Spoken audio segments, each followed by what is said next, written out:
పెద్ద dreams, success, money, పూర్తిగా next level జీవితం గురించి మాట్లాడే వారిని మీరు కలిసే ఉంటారు.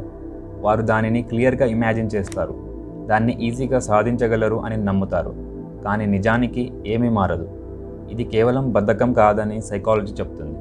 దీని వెనుక లోతైన కారణాలు ఉన్నాయి. సైకాలజీ చెప్తుంది, సక్సెస్ గురించి మనం ఊహించుకుంటే అది మన బ్రెయిన్లో ఒక సెన్స్ ఆఫ్ అచీవ్మెంట్ని ఇస్తుంది.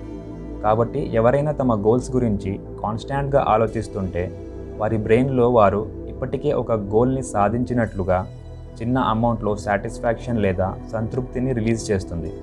ఇది వాస్తవంగా యాక్షన్ తీసుకోవాల్సిన అర్జెన్సీని తగ్గిస్తుంది.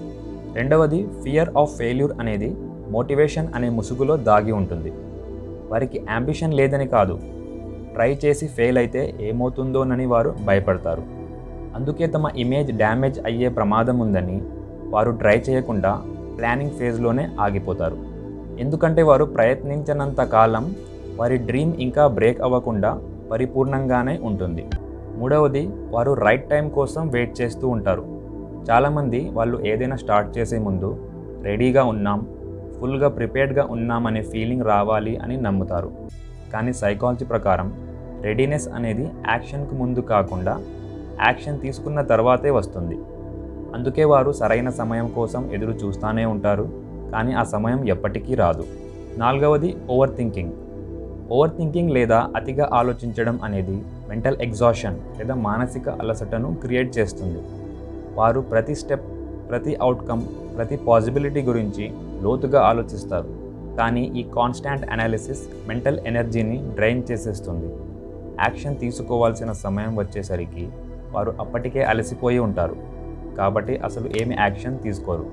ఐదవది, వారి గుర్తింపు లేదా ఐడెంటిటీ వారి గోల్స్తో అలైన్ అవ్వకపోవడం.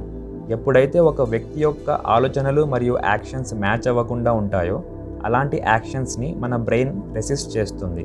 ఫర్ ఎగ్జాంపుల్, ఎవరైనా సీక్రెట్గా నేను డిసిప్లిన్ లేనివాడిని లేదా నేను ఏ పనిని పూర్తిగా చేయని వాడిని అని నమ్మితే వారు అలా యాక్ట్ చేయడానికి ఇబ్బంది పడతారు, వారి కలలు ఎంత పెద్దవైనా సరే. ఎందుకంటే యాక్షన్ తీసుకోవాలంటే వాళ్ళు వేరొకరిగా మారాల్సిన అవసరం ఉంది కాబట్టి. ఆరవది, వారు ఎఫర్ట్కి కాకుండా పొటెన్షియల్కి అడిక్ట్ అయి ఉంటారు. పెద్ద డ్రీమ్స్ గురించి మాట్లాడినప్పుడు చాలా ఎక్సైటింగ్గా ఫీల్ అవుతారు. అది ఒక సెన్స్ ఆఫ్ పాసిబిలిటీ, ఐడెంటిటీ మరియు ఫ్యూచర్ సక్సెస్ని క్రియేట్ చేస్తుంది. కానీ రియల్ ప్రోగ్రెస్ అనేది రెపిటేటివ్, స్లో మరియు చాలా అన్కంఫర్టబుల్గా ఉంటుంది.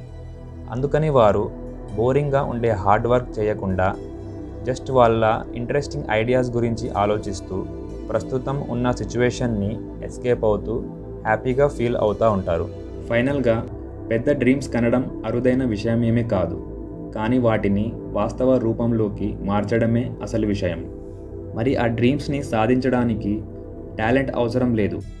మీ మనసు మీకు వ్యతిరేకంగా పనిచేస్తున్నప్పుడు కూడా మీరు యాక్షన్ తీసుకోవడం, ఆ డ్రీమ్స్ని రియాలిటీగా మార్చడానికి ప్రయత్నం చేయడమే అసలైన టాలెంట్. Thanks for watching.